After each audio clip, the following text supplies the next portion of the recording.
Ladies and gentlemen, we have to wrap up our day, our first day, and prepare yourself for something very special. We would like you to join a little experiment. We'd like you to join a new phase of digital storytelling. Let's say AI-powered storytelling. You know, I'm a television guy, and if you're a television guy, you know all the heroes from the past. And you know, in Germany, we love Alfred Biolek. And in Great Britain, in the UK, there was a guy. His name was Michael Parkinson. He was a very strange, very different interviewer. He's doing strange interviews, and everybody loved it because it was fascinating. And somebody had the idea, this Mr. Parkinson, why don't we do like a virtual Parkinson? Why don't we do a virtually Parkinson like AI with charm, with wit, with classiness? You know, that having a machine, an AI, virtually Parkinson, interviewing me on this very stage. And we like crossing the line, like having silicon with soul, something like that, you know? We want you to guess, is it real or not? AI or alive? Doesn't matter. What we'd like you to do is, we just do an experiment. We'd like to do it, call it virtually Parkinson. So buckle up. We have to set the stage, and we're starting it right now. Michael Parkinson, he passed away, but due to the magic of AI, he's coming back right now, and he's interviewing me. So are we ready to start? Okay, then we have to start. He has to learn about my voice. So the first answers there will be a time gap of several seconds. And I can't speak with that because then he's listening. So in the beginning, I have to smile and listen, and then he's answering. So don't think I just went nuts because I stop and that's the way it is. All right, let's start the thing. So, hello. We're ready for a wonderful conversation with my guest, someone with a fascinating career and remarkable journey. Please welcome Cherno Jobatey. Now, Cherno, I must start by saying, having read about your early life in Berlin, you seem to have had quite the industrious youth, repairing bikes and delivering flowers. It sounds almost like a page from a Dickens novel, doesn't it? And yet, here we are, ready to delve into the story behind that trademark suit and sneakers. So tell me, do you find that your unique style helps to break the ice in interviews, or does it sometimes raise an eyebrow or two? Well, I think everybody loves it a little bit comfortably, and you have to look good and smart, and you have to look very fast. And if you have sneakers, you look fast, you look sporty, and that's just what I am.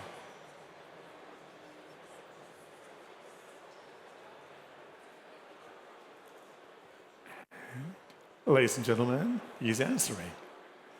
Well, there's something to be said about combining comfort and style, isn't there? I dare say it's a principle I should have adopted myself, though perhaps not with sneakers on the show. You built a career that's both fast-paced and stylish, much like your footwear. But tell me, does this vibrant look of yours ever catch your guests off guard, or do they look forward to the uniqueness it brings to your interviews? Actually, it happened both. I had some politician, I can't name their person, saying, I won't talk to anybody who doesn't have good, nice, plain shoes. And I said, well, they are working.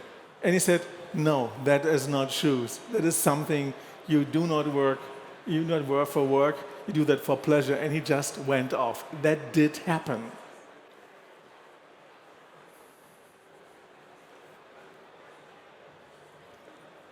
He's listening, thinking, and... The perils of footwear fashion clashing with political decorum. It's remarkable how much can hinge on the choice of shoe, isn't it? But let's turn to something equally engaging, journalism itself. Cherno, you've witnessed the transformation from traditional broadcasting to digital storytelling firsthand. I'm curious, in your view, what do you believe journalism needs to do to remain both relevant and trusted over the next decade?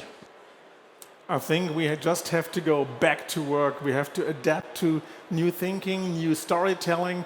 And I think just delivering content is not enough anymore. We have to be entertaining. We have to celebrate the stuff. Just content is not enough, that is over. You have to be good and you have to perform.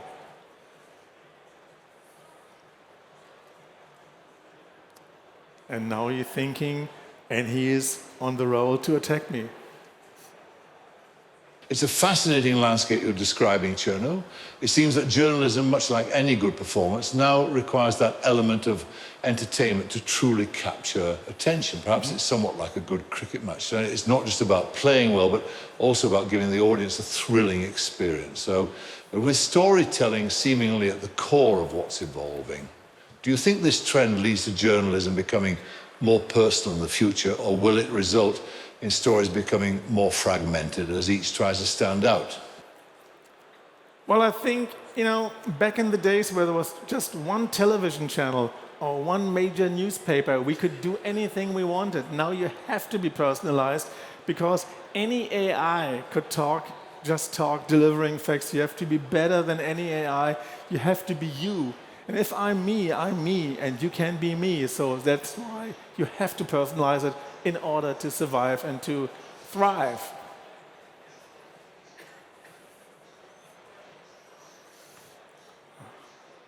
The machine is thinking, and... Das ist ein interessanter Punkt, Cherno. Es scheint, dass Journalisten mehr als zuvor ihre persönliche Note einbringen müssen, sich abzuheben. Manche konnten argumentieren, dass Technologie wie die Art und Weise verändert, wie wir Informationen konsumieren. Wir sehen sie die Rolle von Journalisten, wenn neue Technologien von immersiven Medien bis hin zu AI-generierten Inhalten Einfluss darauf nehmen, wie wir Informationen aufnehmen. I think it's not very new. When, in Morse code back then, I think 150 years ago, before that, people just communicated. And with Morse code, it was like the lines were not that good. And Morse code changed news, saying the important stuff first, the rest later. That was due to technology, not to culture or style. And I think that repeats itself, and so we have to adapt to this technology now, and here we are.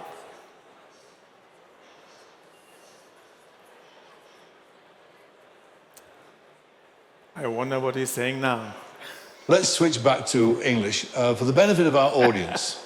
Cherno, now you've referred to digitalization as a silent revolution, and I'm intrigued by that choice of words. In what ways do you feel this revolution has altered not just the media landscape, but also our broader relationship with truth, attention, and responsibility? Well, I think, tech is just happening, and if you miss the boat, you are just lost out in the ocean, and you have to row in order to get ahead.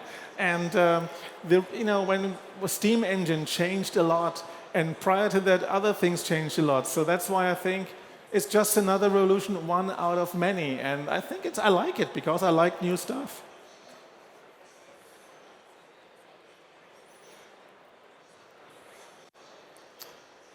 And it's a refreshing perspective, Cherno, seeing each technological shift as just another wave in the ocean of change. Let me ask you, you've reported on politics, culture, and social change for decades. Drawing from all your experience, what is it that gives you hope for the future of informed public discourse? Well, I think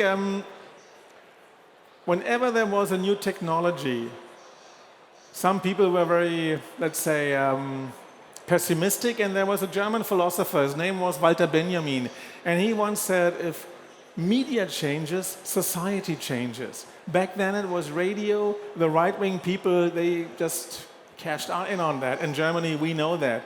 Now it's a digital revolution, and some right-wing people cash in on that. So I'm happy because then everybody got used to it, and so it will be all right. And here we are. Cherno, it's been an absolute pleasure to explore these thoughts with you. Thank Your you. insights on the evolution of media and its impact on society are truly enlightening. As we wrap up, I'd like to thank you for joining us today and sharing your experiences. To our audience at GITEX Europe, I hope you enjoy the rest of the conference and leave inspired by the discussions and innovations shared here. Until next time, take care and thank you for tuning in. Thank you, Michael. Thank you very much, ladies and gentlemen. That was digital storytelling with virtually Parkinson, the interviewer in Great Britain. And if you are in my profession, the guy. He was just great. So thank you very much. I would like to wrap it up from the stage. We are done here at this day. Tomorrow at 10 a.m. it goes on. The GITEX has come to Berlin, has come to Germany, have come to Europe. So tell all your friends and tell all your enemies GITEX is in town and come here for the day tomorrow. So thank you very much. My name is Cherno Jobatey and I see you around. Bye.